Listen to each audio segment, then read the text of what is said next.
Welcome to Mrs. Neller's notes for her double block algebra class. These are the notes for section 9.5 entitled Solving Quadratic Equations by Graphing. And what we're going to do today is we're going to graph a quadratic equation like we've done in the past, and then we're going to use that graph to find the solutions of the quadratic equation. So for our opening activity here, we're going to do just a little refresher on how you graph a quadratic equation. And remember, you have to have your quadratic in descending order. So we have our x squared, then our x term, then our number. We're not missing any terms, so we don't have to put in any placeholders. You could put a 1 here in front of the x squared if you'd like. And remember that 1 is your a value, the negative 4 is going to be your b value, and the negative 5 is going to be your c value. So to start graphing this, we do our little equation of negative b over 2a. Remember, that's our axis of symmetry, and it finds us the x coordinate in our vertex. So b is negative 4, so I'll have a positive 4 then that I put in, since it's negative 4. And then 2 times 1 is 2, so 4 over 2 will be 2. So that's where I'm going to start my table of values.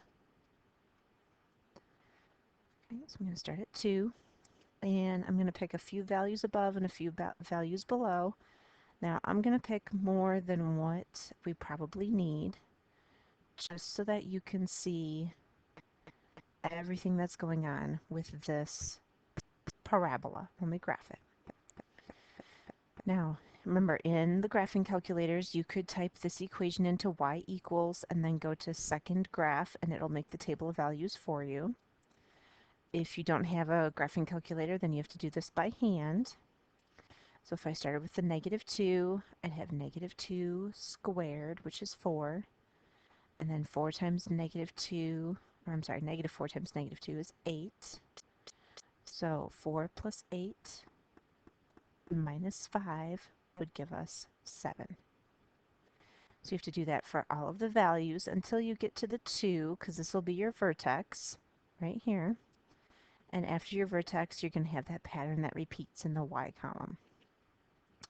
So we'll have 7, then we'll have 0, negative 5, negative 8, 9, negative 9, and then it repeats, negative 8, negative 5, 0, and 7.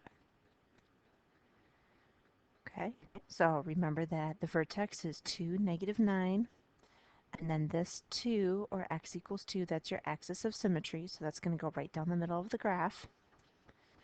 Okay, so if I plot these points, let's see, negative 2, 7, negative 1, 0, 0, negative 5, 2, negative 9, oops, 1, negative 8, I missed that one. 1, negative 8, there we go, 2, negative 9, 3, negative 8, 4, negative 5, 5, 0, and then 6, 7. Now it's not an inequality, so I don't have to worry about doing a dashed or a solid line. Since it's an equation, I can just do solid. And there's a few things that you should notice. The most important thing that I need you to notice is that the parabola crosses the x-axis at 2 points. And it crosses the x-axis at negative 1, 0, and 5, 0. Now, those were in our table of values as well. They were the 0 values right here. Oops, wrong line. Here we go, 0, negative 1, 0, and then 5, 0 right there. So those 0 values in my y table, or the y column of the table, that's also where the graph crosses the x-axis. Okay?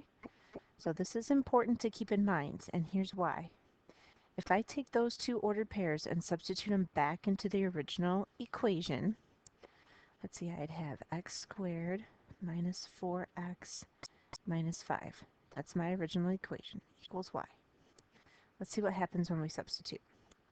If I put negative 1, 0 in, y is 0, and negative 1 squared minus 4 times negative 1 minus 5. So this will be 1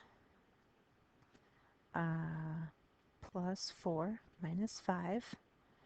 So 0 equals 0.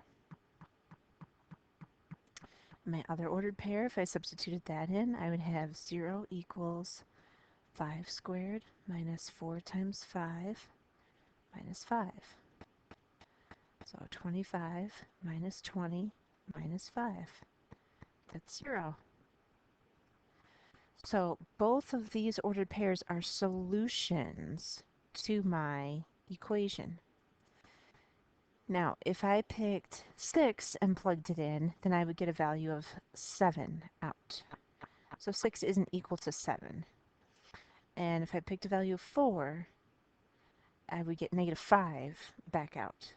Negative 4 is not equal to negative 5. Okay? But when I plug in 5, I get the equation to simplify all the way down so that the left-hand side is equal to the right-hand side.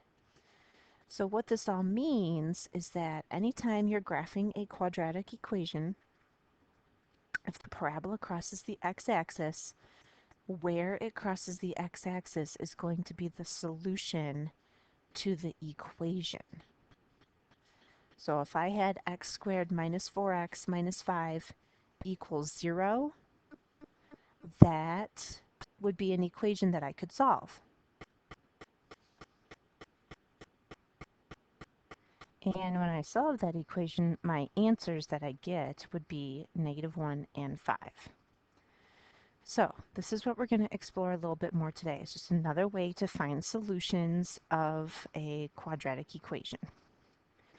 Okay, so we're going to try this method again where we graph them.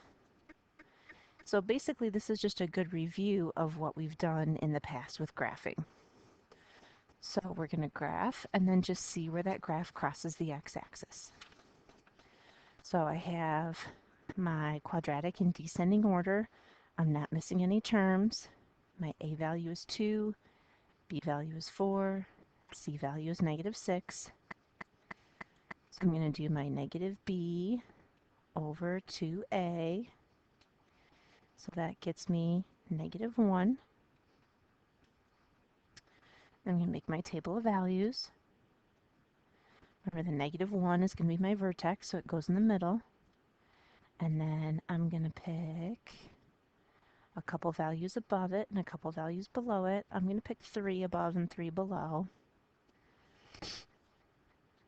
And then when I substitute each of those in, when I substitute in the negative 4, I get 10 out.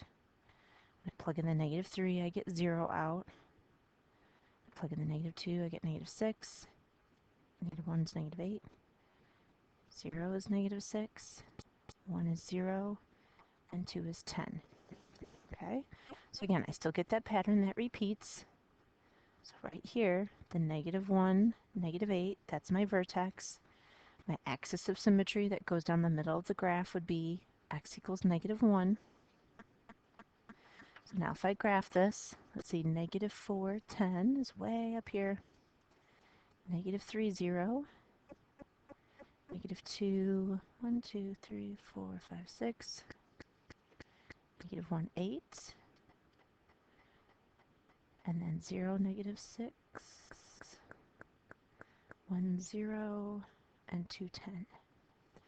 Okay, so again, this parabola opens up because the a term is positive, so it should be opening up.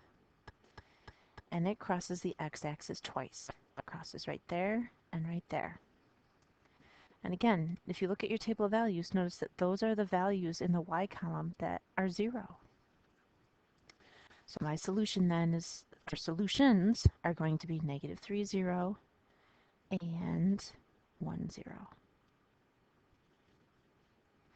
Now sometimes students say, hey, if I make my table of values and I find the x value that gets me 0 for a y value, I know that's my solution. Do I have to graph my parabola? Yes, you still have to graph your parabola. We're still practicing that skill. But if you notice that in your table of values, that's good because you know what your answer should be.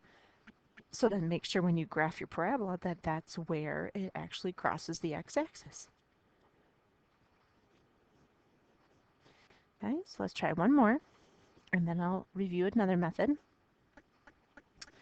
Part B here is negative x squared plus 6x equals 9.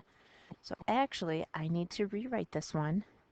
Negative x squared plus 6x minus 9 equals 0. I want it to all be set equal to 0 or equal to y. Okay.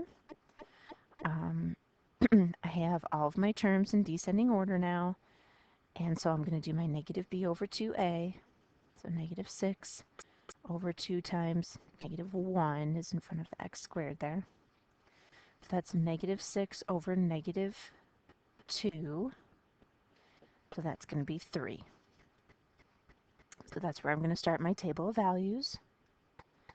Started at 3. I'll pick a few values above it and a few values below it. Remember, you need to pick at least 2. It's not going to hurt to pick more than that. Okay, so 0, when I substitute that back in, I'll get negative 9. 1 will be negative 4. 2 is negative 1. 3 is 0. Now that was my vertex, so now I know my pattern repeats. Negative 1, negative 4, negative 9. And then, okay, so now that I have my table of values, I can graph my parabola. So 0, negative 9 is way down here. 1, negative 4. 2, negative 1. 3, 0. 4, negative 1. 5, negative 4. And 6, negative 9. So this parabola opens down, which it's supposed to because we had a negative x squared value. But this parabola is different from the previous one because it only crosses the x-axis one time. And there's only one value or one spot in my y column here where I have a 0. So that means that this parabola only has one solution, and that solution is actually our vertex, which is 3, 0. Now it won't always be the vertex. I mean, if it crosses twice, you're going to get 2 points. If it crosses once, it will be the vertex. What would a no solution graph look like? Because for part A now we saw 2 solutions. For part B we saw 1 solution. So how would you get a parabola that had no solutions to it? And that would have to be a parabola that didn't cross the x-axis at all. You would have to open up or open down and not touch the x-axis at all. So if that happens, that's when you get a no solution. Okay? So if it's no solution, that means it does not touch the x-axis. And that might happen in your homework. So if it does, just write down no solution. Okay? That would be like algebraically if we took the square root of a negative number. That's our other no solution. Okay, now also in this section they're going to have you review how to solve quadratic equations algebraically. So this is like the previous examples that we did in the previous day's notes. So remember, we have to undo any addition or subtraction first. Then we have to undo any multiplication or division so that we can get the x squared by itself. And then we'll take the square root of both sides. So part A here doesn't have any addition or subtraction, but it does have multiplication. So I have to divide by the 3. So I get x squared equals 9. So then the x squared is all by itself, so now I can square root it, so I can solve for x. 9 I can take the square root of, so I'll get positive or negative 3. So if I was to graph that parabola, it would open up and it would cross at negative 3 and positive 3 on the x-axis. That's what that means. Okay, part B, I have x squared minus 5 equals 20, so I have to get rid of that minus 5 by adding it over. So I'll have x squared equals 25. And then the x squared is by itself now, so I can take the square root of both sides. So x will equal positive or negative 5. Don't forget to put that positive and negative in front of your answer. For part C, I'm going to do 2 steps now. I'm going to add the 9 over so I can undo that subtraction. So I'll have a 4x squared equals 16. And then I have to divide by the 4. So I'll get x squared equals 4. And then I can take the square root to undo that squared on the x. So I'll have plus or minus 2 as my solution. So again, that parabola would open up because the x squared was positive, and it would cross at positive 2 and negative 2 on the x-axis. And my last one here, part D, it's got bigger numbers, but don't be intimidated by that. I'm still going to undo that subtraction, so I'm going to add the 89 over. So I'll have 2x squared equals 98. Then I'm going to divide by the 2 before I do the square root. So x squared equals 49. And then to get rid of that squared, I take the square root of both sides. So I'll have plus or minus 7. So this is review of what we did in section 9.2. And notice that all of these solutions are pretty much the same. It's like plus and minus 3, plus and minus 5, plus and minus 2, plus and minus 7. So it's the same number, except one's positive and one's negative. Not all parabolas are going to cross the x-axis in that way. If we look back at our other examples, here we had 2 solutions where the solutions were negative 3 and 1. So it wasn't negative 3 and positive 3, it was negative 3 and 1. So in the next section of notes, we're going to look at another way that'll help us solve quadratic equations that aren't necessarily as straightforward as these equations are.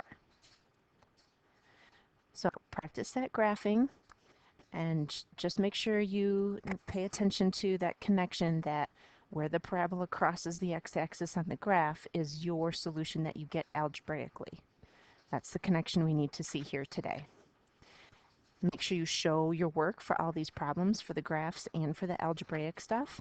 And if you have any questions, come on in and see us before school.